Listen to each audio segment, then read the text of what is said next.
مالکن ډیویژن ګوجر قام مشران وایي چې کچرې د جولای 8 نیټې پورې ګوجر فضاګټ کې اوران شوی د ګوجر سیکریټریټ بیا جوړېدو اعلان ونشو نو ټوله صوبه کې بعد د حکومت په ضد احتجاجي لړۍ شروع کولی شي. تفصیل په دې رپورټ کې.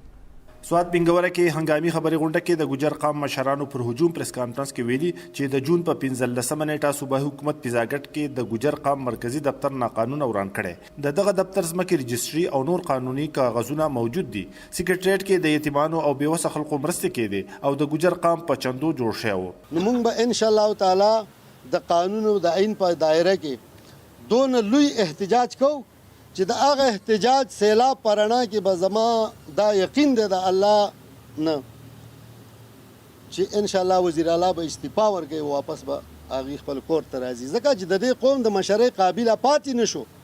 موږ دغه بچي موږ دغه ورونه موږ هغې له ووټ ورکړی دی موږ پرې فخر کوو چې د مالکن ډیویژن وزیر اعلی راغی.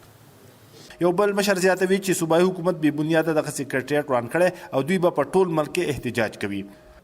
موږ سره هر څه چې شوي دي دا یوازې زموږ سره نه دي، دا د ګوجر قوم څخه شوي دي او بیا د نوم پاکستاني شهري څخه شوي دي.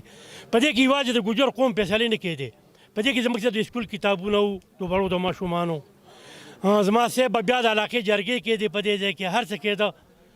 د پوره د ګوجر قوم پوره جاله روانه کړې ده، پوره کور یې روان کړی ده، یو کس کور یې نه روان کړی. بلخوا صوبایي حکومت وایي چې د سوات سیند په غاړه به د تجاوزاتو په ضد اپریشن روان وي. دغه کې که هر څوک ملوث وي د قانون مطابق عمل به ورسره کولی شي. د کیمرامین لونګین سره نیاز احمد خان، مشرق ټي وي، سوات.